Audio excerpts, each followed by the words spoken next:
우리 같이 한 가지 더 기도했으면 좋겠습니다.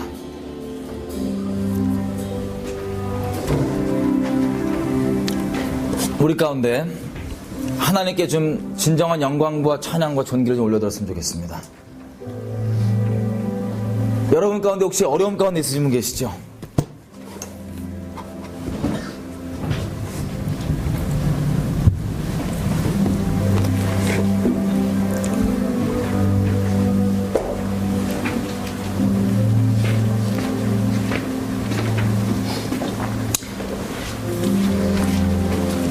저도 개인적으로 가장 최악의 어려움 가운데 있습니다. 관계적으로나 재정적으로나 사업적으로나 여러 가지 최악 중에 최악입니다. 새벽에 일어나서 잠 못 자고 숨 막혀서 뛰쳐나간 적도 있고요. 최악의 상황입니다. 하나님을 붙잡지 않으면 정말 한순간도 버텨나갈 수 없는 그런 상황 가운데 있습니다. 근데 감사하게도 이게 끝날 것을 압니다. 그 끝날 것이 바로 이 앞에 있다는 걸 가시적으로 보게 하십니다. 곧 끝납니다. 그 끝나기 직전에 최악의 코너 가운데 몰려 있습니다. 무결싸움을 당해 있습니다. 감사하게도 이 상황 가운데 하나님께서 고백을 받아내신 게 있었습니다. 우리가 평생을 주님 따라가면 환난과 고난이 따라온다고 되어 있습니다. 물론 어떤 건 우리의 죄악 때문에 나오는 결과일 수도 있고, 하지만 주님을 우리가 순전히 따라간다 할지라도 환난과 고난이 따라온다고 되어 있습니다. 우리가 한 가지 확실히 아는 것은 우리 인생이 언제일지 모르지만 끝나면 그것도 끝납니다. 지금 시간 기도하고 싶은 것은 이 최악의 상황 가운데 주님께서 이런 고백을 받아내셨습니다.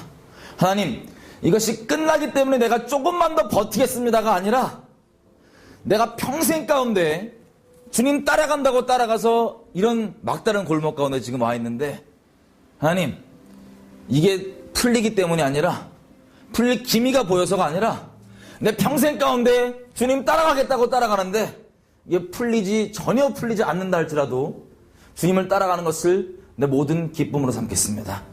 내 삶의 전부로 삼겠습니다. 아니면 주님이 내게 다른 것 주실 수 있으셔서가 아니라, 이 상황을 뚫어주실 수 있으셔서가 아니라, 내가 주님께 드리는 고백은, 하나님, 평생 가운데 주님을 따라가는 것을, 주님을 따라가는 것을 내 기쁨으로 삼겠습니다. 하나님, 상황, 환경, 주님이 주실 수 있는 어떠한 것도 다 저는 필요 없고, 하나님 순종하며 하나님 기쁘게 하시는 그 길로 따라가며 주님만 순결히 사랑하는 게 지금 저희 삶의 유일한 고백입니다. 지금 시간 같이 이 상황을 돌파해 갑시다. 어려움 가운데 있으신 분들 상황이 각자 다 틀릴 수 있습니다. 하지만 주님께서 주신 감동은 우리가 주님 앞에 이 상황이 바뀌는 거나 아니면 다른 좋은 일이 생기기 때문에 주님 앞에 그것을 기다리는 게 아니라, 아니면 지금 이 시간 가운데 나 주님을 경외하는 것, 주님을 사랑하는 것, 주님을 순종하는 것을 내 인생 목적으로 삼고 그것을 기뻐함으로 주님만 순결히 따라가겠습니다. 내 삶 가운데 유일한 영광과 존귀 받으십시오. 주님만의 전부 되십시오. 다시 한번 주여 한번 외치고 우리 중심을 드리며 기도하시겠습니다. 주여! 하나님 감사합니다. 주님을 순전히 따라가기 원합니다. 하나님, 주님을 순종했기 때문에 떨어지는 콩고물, 주님을 따라갔기 때문에 나오게 한다는 결과가 아니라 주님을 따라가는 것, 주님을 순종하는 것, 주님을 경외하는 것 그 자체를 내 기쁨으로 삼기 원합니다. 주님 감사합니다. 주님 어떠한 상황에서도 나의 영광과 존귀 모든 상황 가운데 찬송밖에 없다 하신 유일한 분이십니다. 평생 가운데 주님, 이것이 당장 해결되지 아니하고 돌파되지 아니한다 할지라도 나 주님만 순전히 평생 따라갈 겁니다. 주님만 순전히 따라갈 겁니다.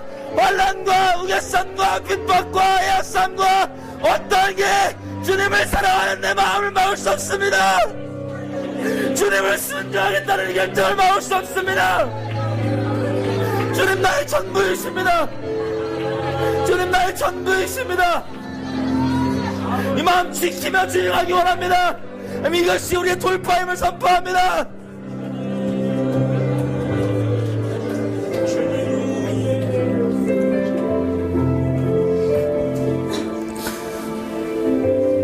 예수님의 이름으로 기도드렸습니다. 아멘.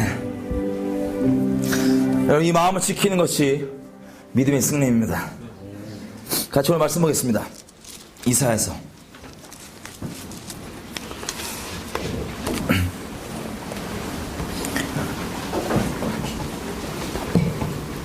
4절에서 12절. 58장 4절에서 12절.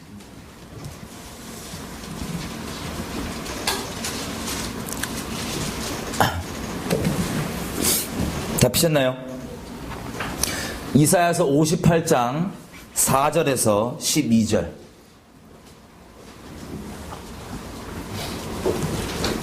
저랑 한 절씩 번갈아 가면서 읽겠습니다. 제가 다 피셨죠? 제가 4절 읽겠습니다.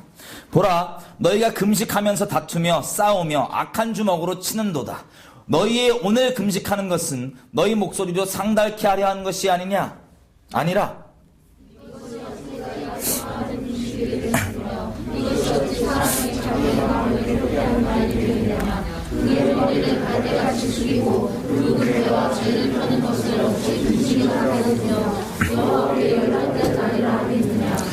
나의 기뻐하는 금식은 흉악의 결박을 풀어주며 멍에의 줄을 끌어주며 압제당하는 자를 자유케 하며 모든 멍에를 꺾는 것이 아니겠느냐?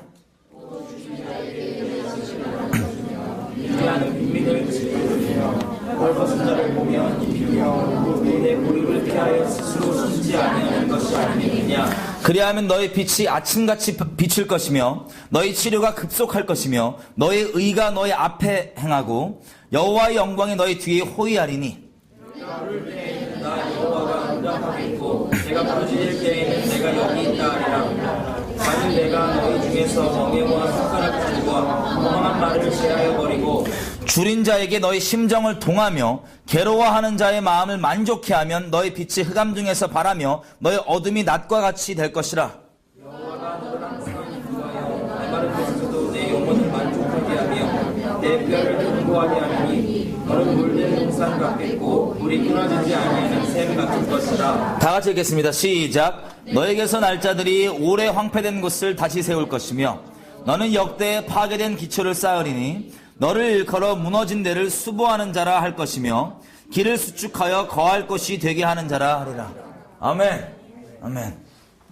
오늘 우리가 읽은 부분이 하나님께서 금식에 대해서 주님이 진정 기뻐하시는 금식의 먼저에 대해서 우리에게 말씀해 주신 장면입니다. 여기 보면 주님이 진정 기뻐하시는 금식. 여러분, 우리가 금식하는 여러 가지 이유들이 있습니다. 금식 해보신 분? 다 해보셨죠? 예, 금식 이제 무서울 정도인데 주님께서 금식을 통하여서 우리에게 바라시는 바가 있습니다. 흔히 우리가 생각할 때는 금식을 그저 이렇게 며칠 안 먹는 거, 내가 정한 대로 안 먹고 버팅기기 뭐 이런 게 주로 우리가 생각할 수 있는 건데 놀랍게도 우리 주님께서는 분명한 금식을 통해서 우리에게 바라시는 바가 있습니다. 그게 뭐냐? 6절. 내가 기뻐하는 금식은 너희가 흉악의 결박을 풀어주며 멍에의 줄을 끌어주며 네 옆에 압제당한 자가 있으면 그것을 자유케 해주고 모든 멍에를 꺾어버리는 것. 그게 내가 진정으로 기뻐하는 바가 아니겠느냐. 또 너희가 굶주린 자에게 너희 먹을 것을 나누어 주며 유리하는 빈민을 너희 집에 들이며 벗은 자를 보면 입히며 또 너의 골육을 피하여 스스로 숨지 아니하는 것이 아니겠느냐. 이렇게 하면 너희 치료가 급속하고 너희가 부를 때 내가 여기다 응답할 것이고, 또 10절.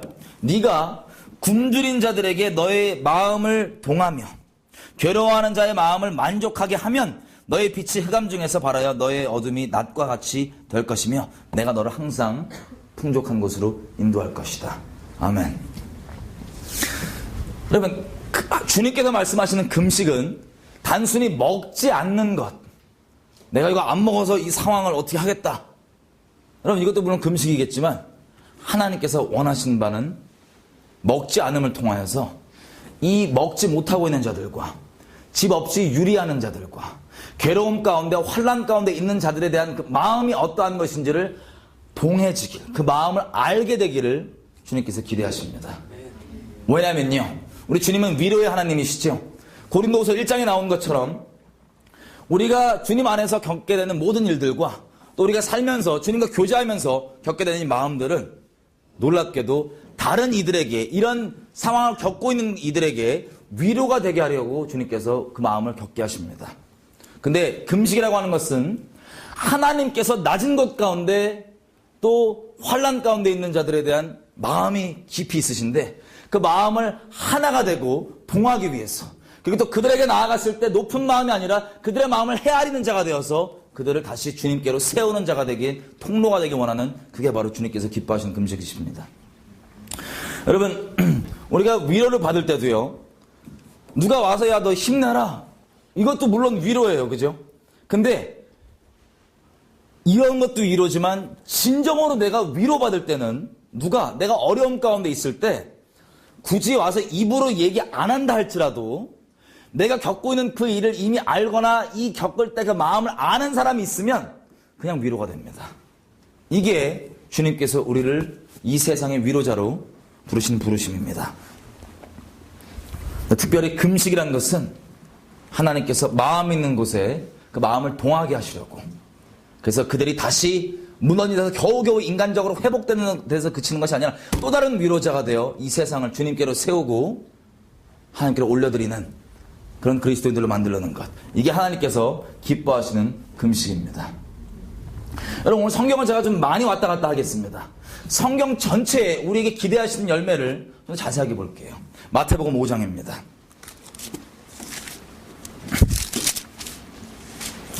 마태복음 5장 13절에서 16절, 우리가 아주 잘 아는 말씀입니다.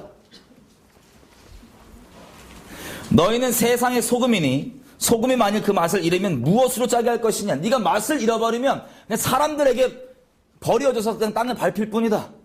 아무짝에 소용이 없다.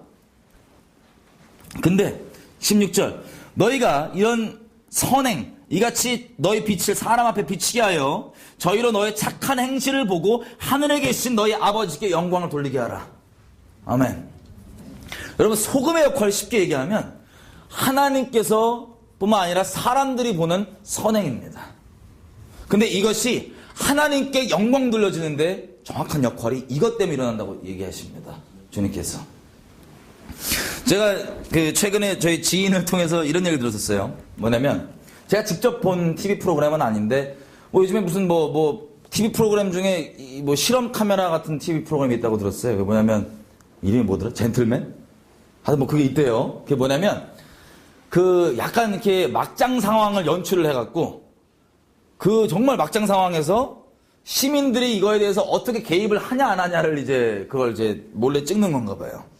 근데 그 중에서 제가 들은 한 에피소드를 나누면, 마트에서 어떤 할머니가 돈이 모자라갖고 막 이러고 있는데 그 계산하는 그 여자 점원이 아주 막장 꼬장을 부리는, 할머니한테 막 이렇게 이런 상황인가 봐요. 그래서 빨리 이렇게 하라고.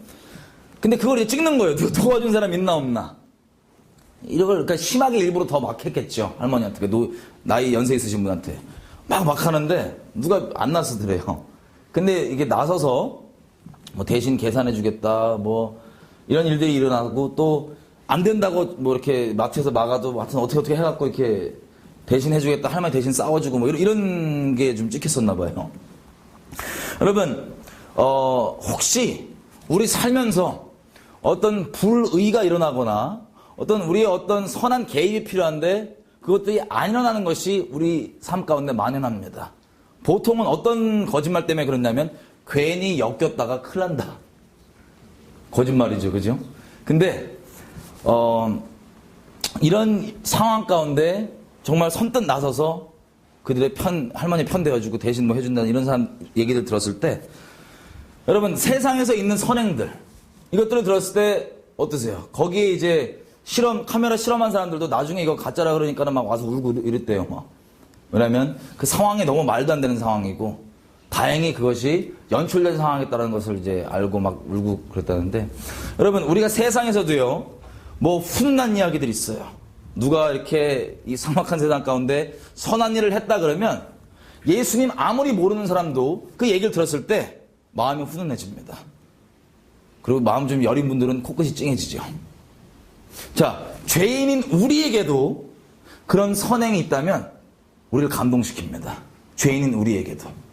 근데 모든 사람의 마음을 감찰하시고 모든 인류를 한눈에 보고 계신 우리 주님 앞에 그런 선행이 기쁜 것이 되겠습니까? 아니면 미워하시는 게 되겠습니까? 주님 앞에 기쁜 것이 될 것입니다. 제가 이제 이런저런 나라를 예수님 믿고 이제 전도하러 다녔었어요. 특별히 이슬람 지역이나 이런 국가들을 가면 저는 어디 무슨 뭐 스케줄을 잡고 숙소를 잡고 가는 게 아니라 그냥 하나님께서 가라는 대로 그 마을이고 어디고 막 돌아가 버립니다. 그래서 거기서 그날 하나님께서 예비하신 그 처소, 성경에 그렇게 전도하라고 돼 있어갖고 저 무식하게 따라가고 갔죠. 그 집에 날 환영해주면 내가 들어가서 머물면서 계속 전도한다. 또 여기저기 지도표 하고 주행 어디로 갈까 하고 막 왔다 갔다 다녔었어요. 근데 이제 어떤 지역을 가던 저는 이제 나중에 알고 봤더니 이게 무슨 뭐 관광 지역이 아니고 이런 데가 좀 있었더라고요. 근데 가면은 이제 마을 사람들이 얼마나 황당했어요. 이슬람 그 시골 마을에 아시아 애가 들어가고 막 이러고 돌아다니니까. 근데 그 중에서 어떤 분들이 나오냐면, 그래도 선한 마음으로 이 코란이 이 진리는 아닌데 이런 게 있어요. 나그네를 선대해라. 그래서 다 그거 무시하고 냅두는데 저를 보고 자, 이 방에서 저 온 제 선대하겠다고 저를 선뜻 집으로 초청하는 사람도 있어요. 집에 오늘 와서 묵어라. 그럼 저는 그 집에 가서 묵죠. 근데 그 집이 형편이 좋은 집안은 거의 없었고요. 대부분 어려운 집안들입니다. 근데 제가 거기 그런 집을 왔다 갔다 하면서 한 가지 깨닫게 된 게 있었어요. 그게 뭐냐면 여러분 이건 뭐 신학하지 마시고 교리화하지 마세요. 그냥 제가 가서 뭘 하냐 저는 목적이 딱 하나입니다. 그 집에 그날 병든 자 뭐 다 기도해주고 다 뭐 예수 전도하고 복음 전하고 이게 다예요. 그러면 최소한 하나님을 모르는 사람들이지만 그 선행을 통하여서 그들에게 예수님을 들을 수 있는 영생의 기회가 주어지는 걸 제가 봤습니다. 그래서 하나님께서 아 하나님이 참 공평하신 분이시구나. 제가 다 해야 할 수는 없지만 제가 하나님 따라 생긴다고 하는 그 인생 가운데서도 몇 가지 이런 케이스들을 보면 그래도 그 와중에 선을 행하는 자들에게 주님께서 기회를 주시는구나 를 깨닫게 됐습니다. 물론 선을 안 행해도 주님이 우리 기도 받으시고 하시는데 기본적으로 봤을 때 자 성경에서 이런 케이스가 몇 가지가 있습니다. 예를 들면 이방인 고넬료 사도행전에 나오죠. 10장에 보면 이방인 고넬료는 구원과 상관이 없는 그냥 이방인이었습니다. 그 당시 때. 그런데 고넬료의 특성이 뭐였냐면 주님을 경외함으로 선행을 베풀었어요. 구제를 하고 가난한 자들 도와주고 그랬을 때 주님께서 그것이 상달되어서 그 구제와 기도가 상달되어서 천사를 보냅니다. 이게 주님께서 밝히신 이유입니다. 그래서 뭘 하시냐면 베드로라는 애를 찾아와서 들으라. 그래서 그들에게 무엇이 일어났죠? 온 집안이 주님을 경외하고 구제와 가난한 자에게 힘썼더니 감사하게 그게 계기가 돼서 이들이 구원받을 수 있는 기회가 열리게 됐었습니다. 여러분 마찬가지로 라합 아니면 룻 여러분 이런 사람들이 이방인들이에요. 그죠? 라합은 가나안 족속 이 진멸의 대상이었습니다. 심판의 대상 한 놈도 남기지 말라고 했던 그 심판 애들까지도 남기지 말라고 했던 그 심판의 대상이었던 라합이 구원을 얻을 뿐만 아니라 마태복음 1장에 보시면 예수님 오실 길을 예비하게 되는 혈통이 돼버립니다. 살몬과 결혼해서 보아스를 낳은. 그리고 그 다음 때를 보면 보아스는 누구랑 결혼합니까? 율법에 분명히 보면 모압 족속은 여호와의 총회에 영원히 들어올 수 없다. 한마디로 구원받을 수 없다고 얘기하시는데 구원받을 뿐 아니라 다윗의 혈통 예수님이 오실 길을 예비하는 그런 혈통이 됩니다. 근데 라합이나 이들을 보면은 보아스가 딱 이렇게 얘기해요. 룻기서에 보면 라합이라는 걸 딱 듣고 너의 시어머니한테 행하는 일과 너의 그 아름다운 그 선행들이 우리의 귀에 들려졌느니라. 그래서 이 구원받을 수 없는 자가 구원받을 뿐 아니라 주님 오실 길을 예비하는 통로가 되는 케이스들이 있었습니다. 라합도 마찬가지지요. 진멸의 대상인데 이거 정상고 왔는데 이걸 제가 죄송해요. 이 전문 용어가 생각 안 나고 이거 꼰질르다밖에 생각이 안 나요. 고자질 요걸 안 해갖고 선대했죠. 그래서 이렇게 얘기했는데 내가 너를 선대했으니까 너희도 선대해다오. 그래서 메시아 오실 길을 예비한 통로가 됩니다. 여러분 이런 선행들이 얼마나 큰 역할을 하냐? 이사야서뿐만 아니라 전체 성경에서 말하는 맥이 우리에게 결론적으로 기대하신 열매입니다. 결론적으로. 누가복음 10장 25절에 보시면 바리새인이 예수님을 딴지 걸라고 물어봅니다. 영생을 얻으려면, 한마디로 구원 받으려면 어떻게 됩니까? 그때 주님께 주시는 비유가 우리가 잘 아는 강도당한 자를 도와줬던 사마리아인의 비유입니다. 근데 이 사마리아인의 비유가 우리 도와주는 거잖아요. 그죠? 근데 이 답이 나오게 된 질문은 뭐였냐면 구원에 대해서, 영생에 대해서 얘기한 겁니다. 여러분 오해하지 말으셔야 될 건 예수님과 상관없는데 선행한다고 천국 간다 뭐 이런 얘기를 하는 게 아니에요. 주님 안에 있으면, 복음을 통하여서 하나님과 마음을 나누고 교제하는 살아있는 관계가 생기면 반드시 나오게 되는 열매가 뭐냐면 이 선행입니다. 이게 믿음의 완성입니다. 야고보서에 의하면. 자, 흔히 우리가 생각할 때는 경건 얘기하면 야고보서에 뭐라고 얘기합니까? 같이 한번 읽어보겠습니다.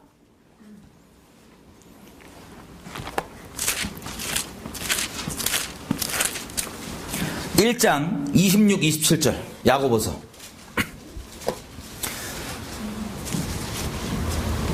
다 피셨나요? 자, 제가 26절 읽겠습니다. 27절 읽어주십시오. 제가 읽을게요. 누구든지 스스로 경건하다 생각하며 자기 혀를 제갈먹이지 아니하고 자기 마음을 속이면 이 사람의 경건은 헛것이라. 27절.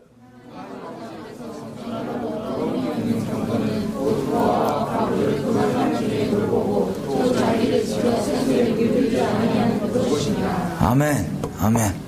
하나님 보시기에 진정한 경건을 지금 뭐라고 얘기하냐면, 자, 서기관과 바리새인들 경건해요, 안 경건해요? 기도 시간 정해진 대로 꼬박꼬박 다 하고, 이거 정결례 다 하고, 먹을 것도 딱지 찍어갖고 그 율법에 있는 것만 먹고, 얼마나 우리 볼 때 경건해 보입니까? 주님께서 경건의 본질을 얘기하시는데, 그 껍데기 경건만 있는 자들에게는 놀랍게도 그들은 주님을 대적하는 자들이었습니다. 하지만 주님이 진정으로 얘기하시는 참 경건의 모양은 환난 가운데 있는 자들, 과부, 가난한 자, 이들에게 마음이 쏟아지는 것, 그들에게 우리가 선행을 베푸는 것, 이게 주님 보시기에 참 경건이라고 얘기합니다. 여러분, 이게 구약에는 뭐 그렇게 얘기하니까가 아니라 이게 성경 전체의 맥인 걸 저 이제 열렸습니다. 놀랍게도. 여러분, 갈라디아서 2장 가볼게요. 오늘 성경 좀 많이 왔다 갔다 할게요. 갈라디아서 2장. 구약에는 아까도 우리가 이사야서를 읽었지만 이런 얘기가 많이 나와요. 그죠? 신약에는 그저 무조건 복음, 이거 복음에 관한 뭐 정리된 내용 이런 것만 생각하지만 놀랍게 이렇게 얘기하십니다. 갈라디아서 2장. 자, 8절 제가 읽겠습니다. 베드로에게 역사하셔서 그를 할례자의 사도로 삼으시니가 또한 내게 역사하사 나를 이방인의 사도로 삼으셨느니라. 또 내게 주신 은혜를 알므로 기둥같이 여기는 야고보와 게바와 요한도 나와 바나바에게 교제 악수를 하였으니 이는 우리는 이방인에게로 저희는 할례자에게로 가게 하려 함이라. 자, 이게 무슨 내용이냐면 바울이 얘기하는 거예요. 성령께서, 예수님께서, 하나님께서 지금 이 사도들, 우리가 잘 아는 사도들 있죠. 이 사도들, 12사도들한테 역사하셔서 유대인에게 복음 전하는 자로 삼으셨다. 할례 받은 자들에게. 근데 바나바와 나, 바울, 여기는 이방인에게 복음 전파하는 자로 주님께서 삼으신 걸 서로 인정하고 교제하고 악수하고 딱 가는데, 자, 복음을 위해 가는 거예요. 근데 결론이 있습니다. 10절. 다 같이 한번 읽어보겠습니다. 시작. 다만 우리에게 가난한 자를 생각하는 것을 부탁하였으니 이것을 나도 본래 힘써 행하노라. 자, 이 사도들이 결국에는 결론적으로 부탁하는 게 뭐예요? 복음에 너는 이방인들에게 힘써라. 그리고 그들에게 결론적으로 나와야 되는 열매인 가난한 자를 힘쓰도록 하자. 여러분, 지금 우리 상황을 보면 놀랍게 막혀있는 부분이 있습니다. 어떤 부분이 있냐? 흔히 복음주의라고 얘기하는 진영이라고 하면 웃긴데, 하여튼 복음주의라고 하시는 분들은 아주 복음에 관해서 설명도 잘하시고 개념 정리 잘 되겠어요. 다 그런 건 아니지만 그분들 중에 상당수는 이원론에 갇혀 계신 부분들을 제가 많이 봤습니다. 그게 뭐냐면 진정한 신앙, 주님을 잘 섬기고 주님을 순결히 사랑하고 골방 박혀서 그저 기도하고 말씀 달달달 보고 세상은 세속이니까 신경도 안 쓰고 나는 그 골방에서 주님이 줬사오니 세상 일은 둘째, 그리고 세상 일이 좀 관영화되려 그러면 심한 케이스로 얘기하면 저건 세상 정치 얘기다. 뭐 이런 식으로. 그래서 이게 막혀 있는 걸 제가 봤습니다. 그런데 주님이 얘기하시는 우리가 복음 안에 있으면 나오게 되는 결론은 바로 오늘 우리가 계속해서 얘기하는 압제당하는 자와 가난한 자들을 향해서 나오게 되는 선행입니다. 이게 주님께서 우리는 이거를 해도 되고 안 해도 되는 옵션, 선택 차원으로만 생각하지만 주님은 이것이 구원받은 열매라고 보십니다. 이 비교할 수가 없는 거예요. 이 어마어마한 소리입니다. 예를 한번 들어볼게요. 우리가 흔히 개인적으로 하나님과의 차원만 소중하게 생각한다면 로마서 1장 18절에서부터 1장 마지막 절까지 보면 이 내용이 우리에게 깊게 적용됩니다. 쉽게 얘기하면. 자, 1장 18절 이렇게 시작합니다. 하나님의 진노가 하늘로부터 불의로 진리를 막는 자들에게 임한다. 한마디로 하나님의 심판이 임하는 얘기를 해요. 근데 이것은 하나님과 개인 사이에서 영적 상태에 죄가 어떻게 발전되는지가 나와 있는데 하나님을 마음에 두지 않고 하나님 아닌 다른 우상을 마음에 둡니다. 영적 간음이죠. 우상숭배죠. 그래서 육체적으로 음란함이 나오고 그 다음에 그래도 회개 안 하면 동성애가 나오고 그래도 회개 안 하면 동성애뿐만 아니라 양심만 안 속이면 이거 하면 큰일 난다고 알고 있는 이 죄악들을 이제 자기만 행할 뿐만 아니라 옳다 하느니라. 이게 개인적 상태에서 하나님과의 관계에서 쉽게 얘기하면 심판받는 영적 진도입니다. 타락의 정도입니다. 쉽게 얘기하면. 그런데 이것이 다가 아닙니다. 놀랍게. 우리가 흔히 내 스스로를 돌아보고 이거 지키는 것 해야 됩니다. 안 해야 된다는 게 아니에요. 근데 이게 끝이 아닙니다. 이건 당연한 것이고 우상 숭배하지 않는 건 당연한 것입니다. 선지서들을 한번 쫙 돌아보겠습니다. 먼저 에스겔서 16장.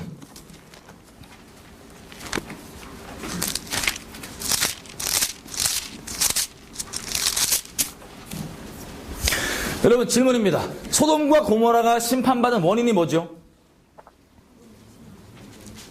소돔과 고모라가 심판받은 원인 그냥 흔히 알고 있는 걸로. 그렇죠. 제가 질문을 하면 꼭 대답을 안 하세요. 이게 막 자, 또 애매한 소리 할까봐. 자, 동성애로 알고 있죠? 맞습니다. 맞아요. 그 음란함의 극, 우상숭배 하나님 아닌 다른 걸 섬기는 그 음란함의 극이 동성애로 나오고 그게 만연했습니다. 그리고 당연했고 천사가 와서 같이 범할 정도로 이게 옳다고 돼 있다고요. 서로한테. 로마서 1장에 그 상황이 정확히 적용돼 있습니다. 근데 놀랍게도 주님께서는 이 원인을 에스겔서 16장 49절 50절에 주님이 직접 밝히신 내용 이렇게 얘기하십니다. 제가 읽어보겠습니다. 너의 아우 소돔의 죄악은 이러하니 그와 그 딸들에게 교만함과 먹을 것이 풍족함과 태평함이 있으며 또 그가 가난하고 궁핍한 자를 도와주지 아니하며 거만하여 가증한 일을 내 앞에서 행하였음이라. 그러므로 내가 보고 곧 그들을 없애버렸느니라. 주님이 직접 밝히신 이유는 뭡니까? 단순히 동성애는 하나님을 떠나 있기 때문에 나오게 되는 영적인 열매라면 그건 당연히 만연했고요. 그 당시 때. 자, 개개인들이 하나님을 떠나서 이렇게 있으면 사회적으로 나오게 되는 열매가 뭐냐? 바로 이것입니다. 환난 가운데 거한 자, 어려운 자, 궁핍한 자들에 대해서 선행이 나오지가 않는 것. 이게 주님께서 소돔과 고모라를 쓸어버리셨다고 하는 밝히시는 원인입니다. 여러분 선지서들을 잘 보시면 처음에는 다 우상숭배 하지 말라로 시작합니다. 그건 당연한 거니까요. 근데 결국에 심판을 얘기하실 때 보면 딱 찝는 열매들이 있습니다. 몇 개 볼게요. 이사야서 1장 가보겠습니다.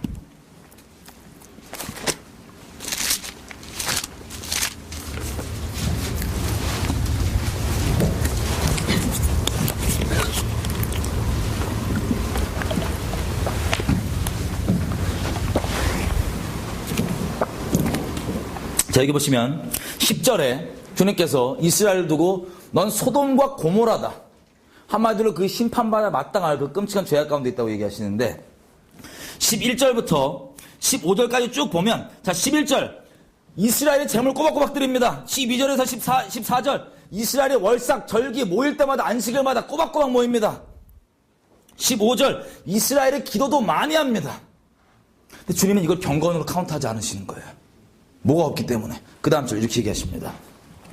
너희는 스스로 씻으며 스스로 깨끗게 하여 내 눈앞에서 악한 일을 버리고 17절 선행을 배우며 공의를 구하며 학대받는 자를 도와주며 고아를 위하여 신원하며 과부를 위하여 변호하라.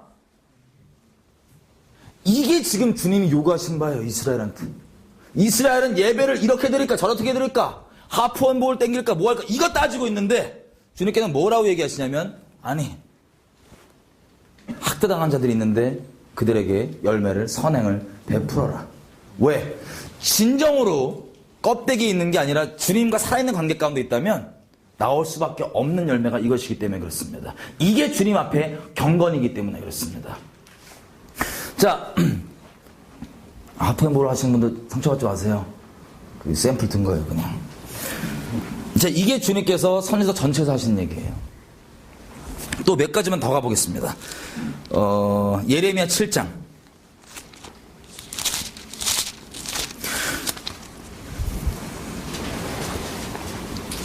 (5절에서) 7절.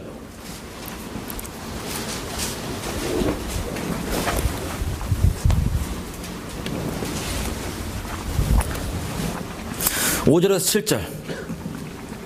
자, 주님이 예배 드리고 있는 이스라엘 사람들에게 이렇게 얘기하십니다. 예배 드리고 있는 사람들한테 너희가 만일 길과 행위로 참으게 바르게 할 거면 네가 똑바로 돌아오는 게 뭐냐면 이웃들 사이에서 공의를 행하며 이방인과 고아와 과부를 압제하지 말며 무죄한 자의 피를 이곳에서 흘리지 아니하면 다른 신들을 쫓아 스스로 해하지 아니하면 내가 너희를 주겠다고 하는 이 약속의 땅에서 영원히 거하게 할 것이다. 한마디로 네가 그걸 행하면 내가 너에게 약속한 그것이 너에게 이루어질 것이다. 이스라엘 백성이 이해를 못합니다. 22절. 대저 내가 너희 열조를 애굽 땅에서 인도하여 낸 날에 번제나 희생에 대하여서 말하지 아니하고 명하지 아니하였다. 여러분 이해가 되세요? 구약을 우리가 보면은 10계명의 율법의 온통 제사법인데 지금 뭐라고 얘기하시면 내가 그걸 명하지 아니했다는 거예요. 아니 무슨 자유주의신학으로 이게 아니라 주님이 명하신 본질은 그 다음 절 나옵니다. 내 음성을 청종하라 그러지 않았느냐. 그걸 다르게 얘기하면 성경 전체가 말하는 한마디가 이겁니다. 나는 네가 내게 제사 드린다고 번제 드린다고 하는 그것보다 내 마음을 알아서 자비를 베풀기 원한다. 나 아는 것을 내가 어떤 마음을 가지고 있는지 내가 어떤 하나님인지 저들의 위로자 되고 방패되는 그 하나님인 걸 알기 원하고 그 자비를 네가 베풀기 원한다. 이게 성경 전체 주제입니다. 주님께서 계속해서 신진당부하시는. 마지막으로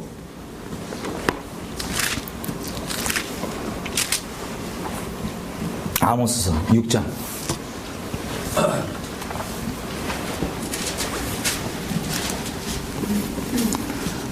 저기 영상 나와? 여러분 6장에 보면요, 제가 읽어보겠습니다. 4절부터 6절인데 마찬가지예요. 4절 5절도 내용이 뭐냐면 이스라엘 백성이 예배 잘 드리고 태평함 가운데 있고 뭐 다윗처럼 만들어갖고 하프앤볼하고 뭐 이러고 있어요. 하프앤볼 이렇게 그러고 있어요. 6절 큰 접시로 포도주 쫙 마시고 귀한 기름을 몸에 바르면서도 그러면서도 요셉의 환난을 인하여서는 근심치 아니하고 있다. 여러분 자기 동포 자기 족속 요셉 족속이 지금 멀쩡히 있어요? 환난 가운데 있어요? 환난 가운데 있는데 이들에 대해서는 전혀 돌아보지 않고 있는 거예요. 놀랍게도 이거에 대한 주님의 선포가 뭔지 아세요? 아까 소돔과 고모라부터 시작해서 선지서 전체에 이것이 주님께서 나라와 민족들을 이스라엘을 심판하시는 원인이라고 딱 꼽으십니다. 정리해서 얘기하면 내가 주님 안에 진정 있는지 없는지가 스스로 궁금하신다면 믿음이 궁금하시다면 여러분들이 환난 가운데 있는 자들 그리고 어려움 가운데 있는 자들을 향해서 어떤 선행이 나온지를 보면 알 수 있습니다. 내가 단순히 잘되라 뭐 배불러라 이렇게 얘기할 수 있지만 야고보서에 따르면 그것을 실제 뭐라도 쥐어주거나 행하지 아니하면 그게 무슨 믿음이겠느냐. 이게 야고보서에 대한 얘기입니다. 여러분 제가 정말 두려웠던 건 뭐냐면 저도 그랬고 단순히 복음에 관한 개념들 이런 것들은 우리가 중요하게 생각하지만 주님이 결론적으로 나라와 민족을 심판할 때 개인 차원 말고 책망하신 열매가 바로 이거더라고요. 그래서 우리가 정말 말씀을 경외한다면 이 말씀이 두렵고 떨림으로 와야 되는 겁니다. 왜? 이 대한민국 가운데 제가 계속해서 심판을 얘기했었습니다. 그것도 마찬가지이기 때문에 그래요. 그 심판의 원인이 마찬가지이기 때문에 그렇습니다. 아까 제가 말씀드렸던 것처럼 첫 번째, 크게 두 부류를 얘기하면 첫 번째 부류분들은 마치 강도당에서 거의 죽은 것처럼 보이는 이 사람을 그냥 내버려두고 지나갔던 제사장과 레위인 분들처럼 하나님을 섬기겠다고 하는 그분들이, 섬긴다고 하는 그분들이 그냥 내버려두고 갔어요. 근데 그분들이 무시하고 멸시하는 사마리아인은 도와줬다고요. 복음주의, 다는 아니니까 오해하지 마세요. 복음주의 안에 있다고 하는 우리 이원론 가운데 갇혀있는 분들은 복음을 위해 힘쓴다는 게 이런 것들을 아예 무시하고 신경 안 쓰고 사는 게 그것을 위한다고 생각하지만 아닙니다. 그게 첫 번째 큰 벽입니다. 우리 민족 가운데 심판받는데 회개하는 열매를 맺지 못하게 하는.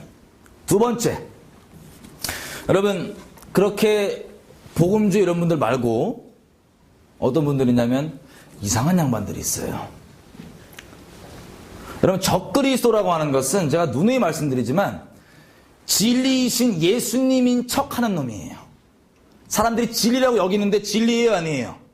이게 적그리스도 영의 본질입니다. 나중에 튀어나올 적그리스도도 그렇고 적그리스도라고 하는 말 그리고 그 영의 본질은 진리가 아니라 진리인 척하는 다른 말, 인본주의의 거짓말 쉽게 얘기하면 이게 바로 적그리스도 영입니다. 근데 적그리스도 영에 빠지면 짧게 얘기해서 우리가 진리 안에서 복음 안에서 하나가 된다면 주님과 마음이 성령 안에서 그럼 주님이 기뻐하시는 걸 해요. 주님이 마음 깨지는 것 때문에 같이 마음 깨져서 그렇게 아버지 마음 따라서 따라가요. 그렇게 행동이 나와요. 열매가 나와요. 그런데 적그리스도 영에 빠지면 겉으로 볼 때는 비슷한 열매이고 비슷한 소리이지만 주님이 미워하시는 걸 사랑하게 만들고요. 주님이 사랑하시는 걸 미워하게 만드는 딱 교묘하게 그 근본을 바꿔버립니다. 예를 들어서 지금 흔히 이런 구절들, 여태껏 우리가 나눴던 이 구절들을 가지고 사회에 우리가 활동을 해야 된다고 하는 그리스도인들이 있습니다. 근데 이분들의 상당수가, 이런 분들의 상당수가 놀랍게도 진리가 아니라 적그리스도형에 붙잡혀서 진정으로 우리 마음에 가야 될 때 마음에 가지 아니하고 딴 데 세고 있어. 근데 겉소리는 비슷해 보여요. 예를 들면 독재를 막아서야 된대요. 여러분 개인적으로 말씀드리지만 독재 민주주의 이거 성경적이지 않습니다. 상관없는 거예요. 그냥 인간적인 얘기인데 하여튼 이분들은 하여튼 독재를 막아선대요. 나름 뭐 어떤 선한 마음이겠죠. 인간적으로. 독재를 막아서 한다고 지금도 난리예요. 독재 부활했네. 뭐 지금 난리예요. 저쪽 광화문에. 촛불 들고 날아가고 맨날. 근데 독재가 진짜 문제, 옛날 독재 있었잖아요. 옛날에 그 독재를 얘기하더라고요. 근데 진짜 독재가 문제면 여러분 지금 전 세계에서 인류 역사상 가장 악독한 최악의 독재가 지금 60년째 계속 이어지고 있는 데가 어딥니까? 놀랍게도요. 독재를 그렇게 미워하고 싫어하게 만들면서 바로 옆에 있는 지금 현재 진행형으로 벌어지고 있는 살아있는 독재에는 눈 딱 가려져 있어요. 적그리스도 때문에 그런 거예요. 정작 우리가 쏟아야 될 마음에 못 가게 한다고. 다른 데 비껴나가게 한다고요. 그리고 압제당한 자, 억압당한 자를 위한다 그러는데 하여튼 이거 말하면 길어지니까 여러분 이렇게 진정으로 우리가 쏟아야 될 환란 가운데 있는 우리의 동포들, 족속들 북한 동포들입니다. 여러분 이게 왜 우리에게 심판권이가 되냐? 한 가지 영상으로 딱 볼 수 있습니다. 그 혹시 영상 나오나요? 여러분 혹시 보신 분들도 있을 거예요. 2살짜리 아기가 차에 칩니다. 근데 그 주변의 반응을 한번 확인해 보십시오. 보겠습니다. 친 사람뿐만 아니라 그 주변의 반응을 보십시오. 有一辆白色面包车，面包车在缓慢行驶中突然加速前进，车身直接撞到地面，把他卷入车底。但之后司机却并没有下车，而是一踩油门跑了。这时后轮再次从越野身上碾过。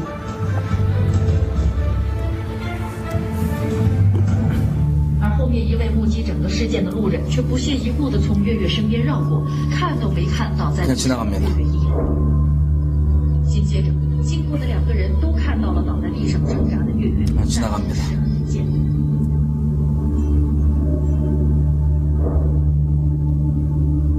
그냥 지나갑니다. 时，画面上方又出现了一条小破车，司机没有发现倒在地上的月决，再次从他身上碾过。而在之后的5分钟里，一共有10位路人从叶伟身边经过，但每个人竟然都只是看了看，却没有一个人伸手，哪怕打个报警电话。 여러분, 제가 한 가지만 여쭤볼게요. 여러분이 만약에 저 딸아이의 부모라면 마음이 어떠시겠어요? 친사람들과 그걸 보고도 그냥 내버려두고 죽었습니다. 아이. 친사람들과 그걸 보고도 아무렇지도 않게 그냥 지나갔던 사람들이 이 상가 주변 사람들이에요. 다 상가인데, 상가. 한적한 길이 아니라 상가라고요. 여러분이 부모라면 어떤 마음이 드시겠어요? 하나님께서는 우리 같은 죄인이 아니라 하나님께서, 여러분 비교할 바는 아니지만 우리 북녘 땅 가운데 무슨 일이 일어나는지 조금만 들어보신 적 있죠? 그죠? 우리가 상상할 수도 없는 일이 지금 현재 벌어지고 있어요. 자기 뱃속에 자기 아기를 가질 수 있는 자유조차 없는, 먹을 것 위에 나갔다가 강제 북송당하면 주거나가는 일부터 시작해서 정치범 수용소, 있을 수도 있어서도 안 되는 이런 일들이 버젓이 지금 몇십 년째 벌어지고 있는데,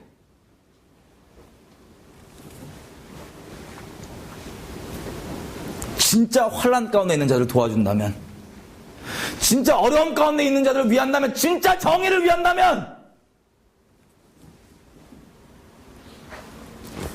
어떻게 되겠습니까? 우리가 이게 세상 정치 얘기, 세속 얘기가 아니라 하나님께서 우리에게 기대하신, 너는 공의를 행하라, 너희가 살려면 공의를 행하라. 이게 선지자서들의 사회적 열매를 얘기하실 때 처음으로 얘기하는 게 항상 이겁니다. 정의를 행해라, 공의를 행해라. 이런 끔찍한 일이 지금 이 시간에도 수없이 훨씬 더 악독하게 그 오랫동안 이루어지는데, 이거에 대해서 모른 척하고 잠잠하다면, 여러분이 부모라면 그걸 행하는 자는 물론이거니와 그걸 보아도 알아도 들은 척 만 척 그냥 넘어가고 배려도 악독하게 그 선하게 쓰여져 될 마음을 교묘하게 미혹해서 다른 곳 가운데서 진정이 필요한 이걸 못하게 한다.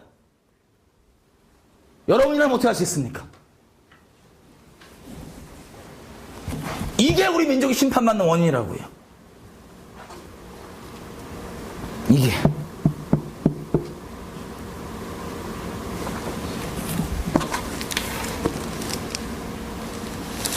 교리, 신학 따질 필요가 없습니다.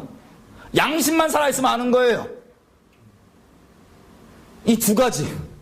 진정 마음이 쏟아져야 될 곳에 쏟아지지 못하게 하는, 다른 곳에 비슷한 간판과 비슷한 이름으로 다른 곳에 마음을 쏟게 함으로 진정 우리가 마음 쏟아야 될 곳에 마음 주지 못하게 하는 것. 그리고 이원론적으로, 종교적으로 그냥 이건 별개다, 따로다, 이건 세상 일이니까, 세속적인 일이니까 하고 떨어져 있는 이 두 가지 크게. 이것이 주님께서 우리에게 그토록 우리를 이대로 심판하는 걸 원치 않으셔서 제발 좀 돌아오고 공의를 세워라, 이웃에게 자비를 베풀어라고 얘기하는 그게 무엇인지를 똑바로 못 보게 하는, 열매 맺지 못하게 하는, 이게 바로 큰 원인인 겁니다. 마지막으로 이 부분 봤으면 좋겠어요. 제가 저번 주에도 봤던 건데 또 한번 얘기하겠습니다.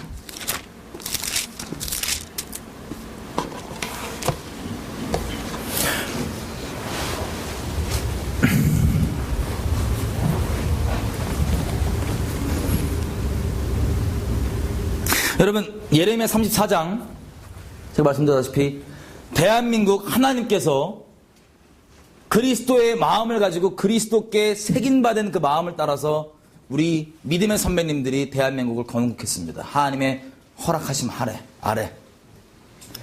그래서 대한민국 안에는, 특별히 헌법 안에는 하나님의 우리를 향한 부르심이 내포되어 있습니다. 그게 뭐냐? 북한 지역이 미수복 지역이라는 거예요.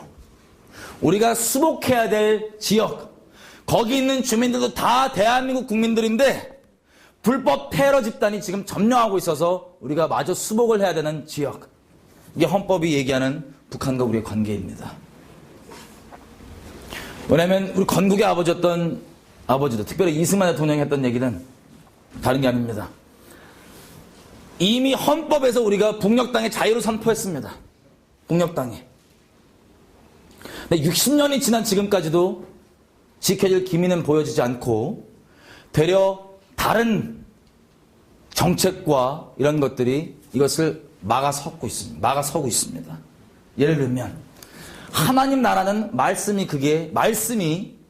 기초입니다. 교회는 이 땅 가운데서 그 말씀을 이 땅에 수행하는 기관입니다.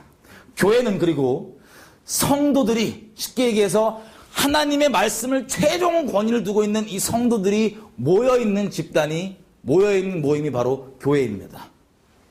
만약에 혹시 스스로가 성도라고 얘기하면서 이 하나님의 말씀의 권위를 최종 권위를 두고 있지 않다, 그럼 이 사람 성도예요, 아니에요? 본인은 성도라고 얘기하고 교회라고 얘기하고 있지만 성도가 아닙니다. 자유주의 신학자들. 그리고 잘 보십시오. 이 교회가 하나님의 말씀을 이 땅에 수행하는 기관인데, 만약에 이 말씀을 이 땅 가운데 수행하기 위해서, 이 말씀에 대한 이해를 높이기 위해서 신학과 교리들을 만듭니다. 정리해보는 거예요. 말씀을 이해하기 쉽게 하기 위해서. 근데 만약에 그걸 위해 만들어진 신학과 교리가 말씀과 상충되거나 위배된다, 그럼 어떻게 해야 돼요? 교리를 유지해야 됩니까? 아니면 교리를 걷어치우는 게 회개입니까? 걷어치우는 게 회개예요. 그리고 교회를 주님께서 책망하실 때는 이 마귀들은 인본적 기준이건 뭐건 책망할 수 있는 구멍만 생기면 무조건 물고 늘어져서 교회를 위하는 척 교회를 깨뜨립니다. 근데 하나님께서는 다른 걸로는 책망하지 아니하시고 오직 교회의 중심 가운데 본질로 언약으로 돌아오라고 책망하십니다. 그래서 우리가 만약에 교회에 불만이 있어도 내 인간적 기준, 세상 기준, 도덕 기준 이걸 떠나서 본질로 하나님의 말씀, 하나님의 언약이 그 유일한 기준입니다. 지금은 이 기준이 본질을 잡지 못하고 다른 기준들이 잡다하게 섞여있기 때문에 다 헷갈려하는 겁니다. 이 미혹에 휩쓸려 가는 겁니다. 그럴싸해 보이는 마귀의 참소에. 근데 국가를 보자면, 자, 정상적인 국가라. 마찬가지로 국가의 근본은 헌법입니다. 헌법이라고 할 수 있습니다. 정부는 그 헌법을 이 땅 가운데 수행하는 기관입니다. 쉽게 설명하면. 정부를 누가 비방하고 욕하고 싶을 때도 내가 요즘 일 안 풀리니까 뭐 이런 게 기준이 되면 안 되고 오직 헌법을 똑바로 수행해라 안 수행해라, 이게 기준일 수 있습니다. 근데 예를 들어서 우리가 지금 흔히 북한 쪽에서 얘기하는 6.15 선언, 14선언, 죄송해요. 이해가 안 되시는 분들은 수련회를 꼭 오세요. 컨퍼런스로서. 지금 북한과 하나가 되어서 서로 동등하게 쳐주고 같이 연방제 통일하자는 6.15 선언, 14선언. 6.15 선언, 연방제를 짧게 모르시는 분들 설명을 하면 아주 민주적입니다. 아주 자주적이에요. 어떤 식으로 하냐?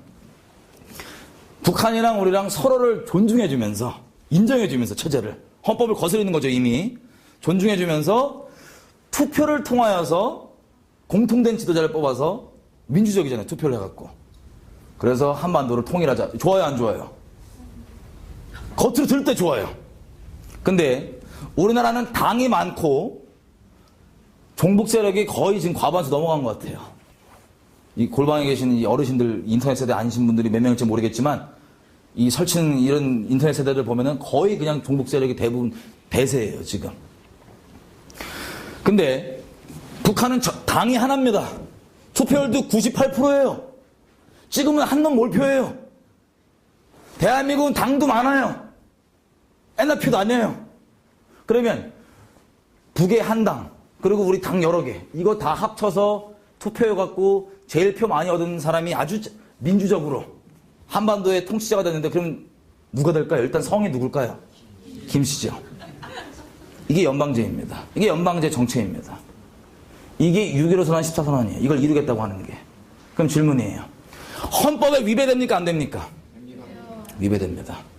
그러면 우리가 진정으로 돌이킨다면 이거 유지해야 돼요? 아니면 잘못했다고 얘기하고 폐기해야 돼요?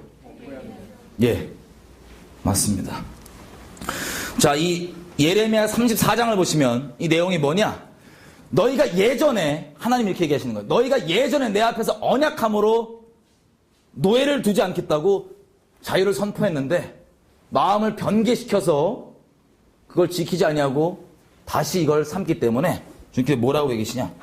그러므로 나 여호와가 17절입니다. 34장. 그러므로 나 여호와가 이같이 말하노라. 너희가 나를 듣지 아니하고 각기 형제와 이웃에게 자유를 선언하는 것을 실행치 아니하였기 때문에 내가 칼과 기근에게 너희를 치라고 얘기하겠다. 그리고 내가 너희를 열방 가운데 흩어버리겠다. 다시 말씀드리지만 이때가 언제냐면 바벨론이 이미 쳐들어와 있던 때예요.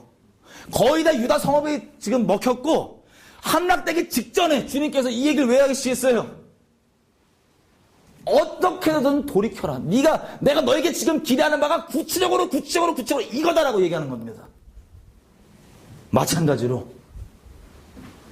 우리가 북한에서 그렇게 얘기하고 하는 게 우리 죄인인 우리가 인본적인 선한 마음 때문에 하자는 게 아니라 이게 주님 안에 있는 우리에게 기대하신 열매이기 때문에 우리가 진정으로 주님 안에 있다면 사회적으로 나올 수밖에 없는 것이기 때문에 이게 교회가 진정으로 회개했다면 나올 수밖에 없는 열매이기 때문에 그래서 우리가 이렇게 기도하고 얘기하는 겁니다. 이승만 대통령도 한국전쟁 휴전 때 그렇게 안 된다고 미국과 다투고 싸웠던 게 이유가 다름이 아니에요. 공산주의의 이 적그리스도형의 실체를 이미 파악했던 이승만 뭐라고 얘기했습니까? 이대로 끝나면, 이대로 그냥 휴전되면 우리 동포들 이대로 굶어 죽고 끝까지는 지옥 가겠죠. 적그리스도형이 붙잡혔어. 진리 들을 기회 없이. 이게 뻔히 이렇게 되는지 아는데 내가 어떻게 가만히 있을 수가 있냐? 그리스도의 마음이었습니다. 그걸 더 늦기 전에 우리가 열매 맺어야 됩니다. 이 세상 정치도 아니고 좌우 이런 것도 아니고 하나님의 뜻입니다. 죄송한데 마지막으로 하나만 더 볼게요. 베드로서. 여러분 이거에 대한 열쇠가 뭔지 아세요? 진정한 열쇠. 베드로 전서 3장. 이거에 대한 해결책.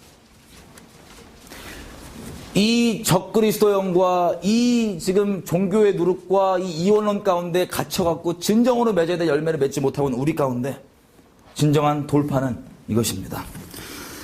베드로전서 3장 13절 먼저 한번 읽어보겠습니다. 다 같이 시작. 열심으로 선을 행하면 누가 너희를 해할 것이냐? 아니 16절까지 쭉 읽어보죠. 14절 다 같이 읽겠습니다. 14절만 시작. 그러나 의를 위하여 고난을 받으면 복 있는 자니 저희의 두려워함을 두려워 말며 소동치 말고 15절 다 같이 읽겠습니다. 시작. 그리스도를 주로 삼아 거룩하게 하고 너희 속에 있는 소망에 관한 이유를 묻는 자에게는 대답할 것을 항상 예비하되 온유와 두려움으로 하고 16절 결론입니다. 다 같이 시작. 양심을 가지라. 이는 그리스도 안에 있는 너의 선행을 욕하는 자들로 그 비방하는 일에 부끄러움을 당하게 하려 함이라. 아멘.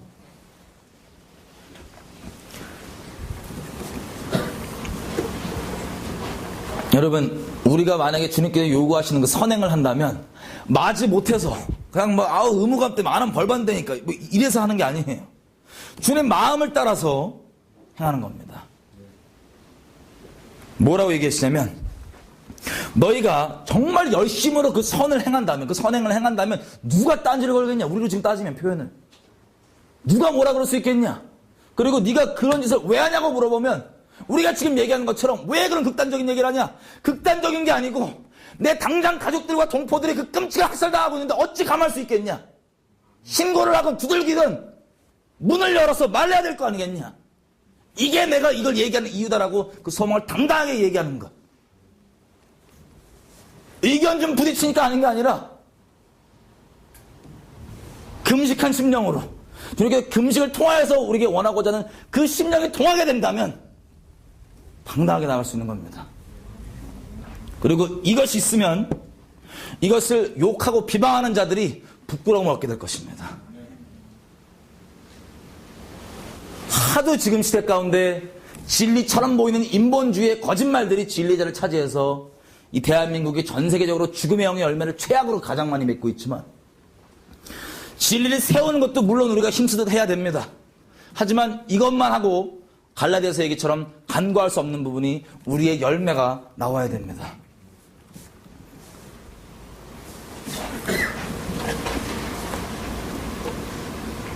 그래서 우리가 그렇게 열심을 따라 행하면, 진정으로 행한다면,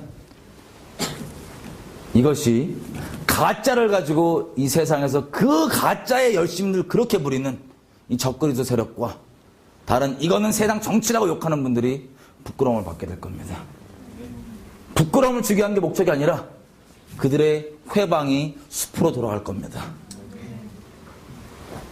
우리가 해야 됩니다. 그게 소망입니다. 이 땅에.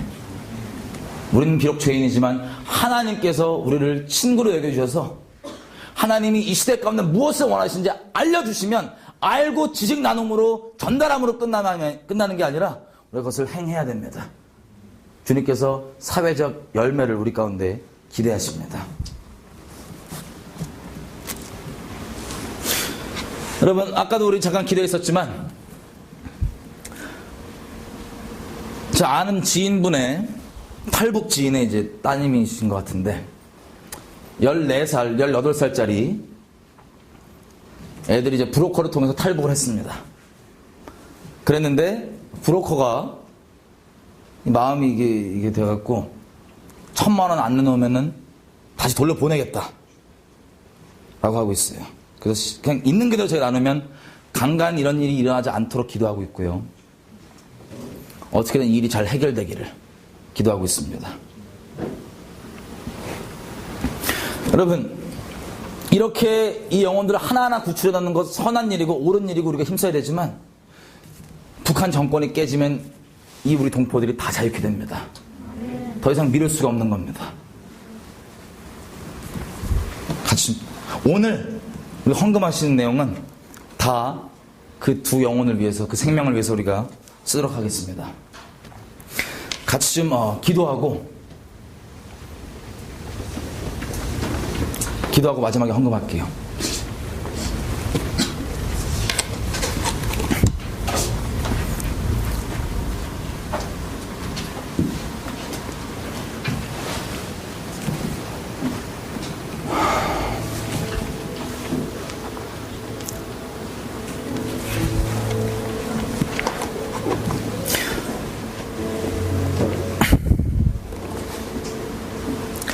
여러분, 저는 아까 애기 영상을 처음 보고 되게 두려웠습니다. 왜냐면요, 죄인인 저도 저것 관련해서 너무나 큰 화가 나더라고요. 저게 주님께서 심판하실 때 얘기하시는, 너희가 요셉 족속이 환난 당하고 있어도 저 상황에서 예배드린다, 기도한다 이러고 있고, 그래갖고 나는 내가 구원받았나이다 이러고 있기 때문에 내가 너희를 칠 수밖에 없다. 이렇게 주님의 자비 얘기를 제발 돌이키라 얘기해도, 이건 정치니까, 나는 좌파니까, 본인의 정치 성향이 더 주님 말씀보다 높고, 생명 살리는 것보다 내가 하나님 앞에 난 이렇게 해야지, 내 교리, 그 기독교인 정치하면 안 돼, 안식일 이렇게 지켜야 돼, 본인이 정한 방법이 더 높고, 생명보다. 그리고 내가 조금 설치면 평화 깨진다며. 그럼 북한이 연평도 또 때린다며. 천안 때린다며. 천안함. 거짓 평화 유지하겠다고. 이게 우리의 모습입니다. 우리가 다른 손가락질로 하지 말고 주님 앞에 긍휼을 좀 막아섰으면 좋겠어. 하나님, 내 삶을 좀 받으셔서 내가 이것을 행함으로 주님 나에게 동일한 그 마음을 주십시오. 부담 있고 감동 있으면 오늘은 금식에 들어가십시오. 다른 상황 때문이 아니라 하나님 그 마음을 내게 주십시오. 저들이 유린당하고 집 없이 유리하고 줄이고 있는 저 상황 가운데 아무것도 보지 않는 그 절망 가운데 있는 저 마음을 내게 주십시오. 주님 기뻐하시는 그 금식하는 마음 이 민족 가운데 허락하여 주십시오. 우리 민족이 이스라엘처럼 예배의 모양이 많다고 자랑하면서 하나님께서 계속 절규하고 외치시는 이 환난 당한 자들을 향하는 그 열매가 나오지 아니하고 스스로 나 옳다 생각하다가 비참하게 끌려가서 원인도 모른 채 지금도 눈이 가려져 있는 저 이스라엘 꼴 나지 않게 도와주십시오. 내가 내 삶을 받으시고 주님 그 마음으로 나를 세례하셔서 그 비통함으로 그 심령으로 나를 세례하셔서 이 시대 가운데 주님의 통로가 되게 도와주십시오. 이 시대 가운데 재앙이 아닌 주님의 부흥의 통로가 될 수 있게 도와주십시오. 이 시대 가운데 이 무너진 것을 막아서는 자를 위로하고 무너진 것을 세우는 자가 될 수 있게 도와주십시오. 나의 나의 연약함, 내 환경, 막혀있는 상황 다 필요 없이 주님 나를 위해 붙잡고 사용하십시오. 내 삶을 주님께만 내어드리오니 이 민족 불쌍히 여기시는 통로로 삼아주십시오. 우리 주여 한번 외치고 얘기하며 기도하시겠습니다. 주여 하나님 우리의 교만함을 용서하십시오. 우리의 완악함을 용서하십시오. 서기관과 바리새인처럼 아버지께서 원하시는 그 진정한 경건을 둘째치고 그저 내 문제, 내 것, 내 상태, 나의 영성, 나의 기름 부음, 나의 어담, 나의 신앙, 나의 교리, 나의 지식에 묻혀있는 비참하고 이기적인 우리를 용서해 주십시오.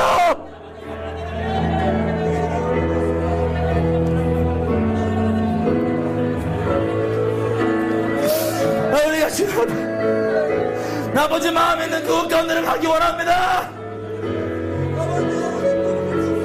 아버지 그 마음대로 하기 원하오니 아버지 그 비통한 심령으로 나를 세례하십시오. 아버지 그 마음으로 나를 세례하십시오. 우리 동포들을 가지고 그 비통한 마음으로 나를 세례하십시오. 인정 가운데 아버지 내 삶을 맞추니 주님 깨뜨리건 죽이시건 알아서 주님 마음껏 아버지의 그 선하신 뜻을 위해서 이 민족을 향한 재앙이 아닌 이 민족을 향한 아버지의 자비의 통로가 될 수 있도록 주님 저의 삶을 받으십시오. 우리의 삶을 받으십시오. 네.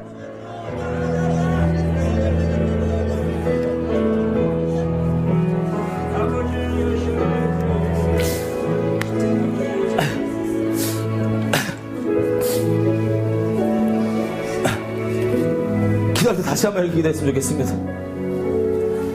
우리가 이 땅 가운데 오늘 이 말씀을 들으시면서 여러분 심령 가운데 성령께서 보게 하시고 깨닫게 해주시고 조명해 주신 나 아니면 우리 주변 가운데 무너져 있는 부분들 닫혀 있는 부분들이 있다면 주님 앞에 대신 회개하십시다. 아직도 지금도 교만한 마음으로 주님 앞에 오는 분들 있다면 여러분 두려워하셔야 됩니다. 지금 제가 기도할 때 하나님 우리 교회들 불쌍히 여겨주십시오. 아버지 모든 방법을 다 동원해서 진정으로 환난 가운데 압제당한 가운데 진짜 독재 가운데 있는 자가 누군지 보게 해주세요. 우리의 선한 양심을 아버지 우리 악한 죄인이지만 아버지 보혈로 덮여서 이 선한 양심을 깨워주세요. 이제는 비참하게 심판받는 거 원치 않습니다.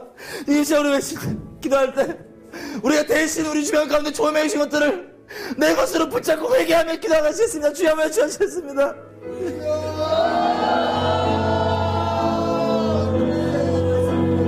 우리를 하나님 내가 가지고 있는 이 인본주의 지식의 이 교만함에 귀가 가려지고 눈이 가려져 있고 주님이 미워하시고 대적하는 자리에 있는 우리를 용서하십시오. 하나님을 지식으로 할 수 있다고 생각하는 주님을 대적하는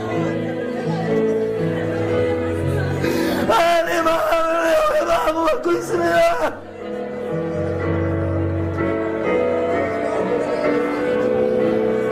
내가 성경과 바리새인입니다. 내가 골방에서 그저 나의 상태 하나님에 관한 교리 정리하고 나에게만 집중하는 이것이 바로 나의 극단적인 이것입니다. 우리의 죄를 용서하시고 하나님 우리에게 가려져 있는 이 눈들을 열어주시길 부탁드립니다. 아버지, 뉴스와 신문과 미디어와 영화와 모든 것 다 동원하여서 우리가 제발 보게 해주십시오. 우리가 제발 보게 해주십시오. 어디에 우리 열정과 마음이 가야 하는지 알아.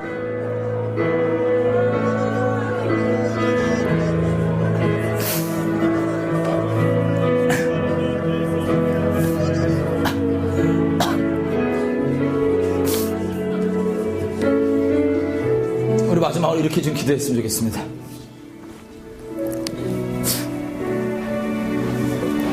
여러분, 우리의 열매가 마치 예레미야서 5장 1절 얘기하는 것처럼 하나님의 심판 앞에 있었던 예레미야, 그 남유다 주님 이렇게 얘기하십니다. 너희가 넓은 거리 가운데서 공의를 행하는 자를 네가 찾으면 내가 이 도시를 용서해 주겠다. 여러분, 지금 이 시대 가운데 광화문 앞을 한번 생각해 보십시오. 축구 경기 때문에 나와서 그 밤잠 설치고 그 응원할 수 있는 우리가 내 밥상 위에 병 걸린 소가 올라올 수 있는 확률이 0.000 몇 프로 되니까 그 난리를 치고 뛰어나와서 애들까지 끌고 나와서 할 수 있는 그 우리가 철도 소문 듣고 차비 좀 비싸진다니까 그 소문 듣고 뛰쳐나와서 그 난리를 칠 수 있는 우리가 지금 저 환란 가운데 있는 저들 우리가 왜 못합니까? 이게 우리 스스로가 얼마나 심판받을 수밖에 없다고 얘기하는지 스스로 확증하는 꼴입니다. 광화문에서 나가는 메시지가 대한민국 사람들의 심령을 지배합니다. 빛으로 만드는 문, 루시퍼가 사단이 하나님을 표방하여서 진리를 모방하여서 만드는 거짓말의 이 빛이 아니라 하나님의 진정한 빛을 가진 하나님의 마음을 가지고 하나님의 진리를 가진 자들이 식구 때문이 아니라 내 밥상 때문이 아니라 저들을 왜 나아갈 수 있을 때 이 땅 가운데 부흥이 말 것입니다. 지금 이제 기도할 때 안에 나를 내보내소서. 나를 아버지 원하시는 그 자리 가운데 공의를 행하는 자로, 진정한 빛을 더 이상 숨기지 않는 자로, 등 아래 두지 않는 자로, 진정한 소금으로 주님 삼아 주십시오. 그것이 몇몇뿐 아니라 우리가 이렇게 순종하는 모습들을 보고 이 대한민국이 그렇게 선한 길로 나올 수 있도록 도와주십시오. 지금 이 시간 주여 외치고 그것을 위해서 내가 먼저 결단하며 기도하시겠습니다. 주여!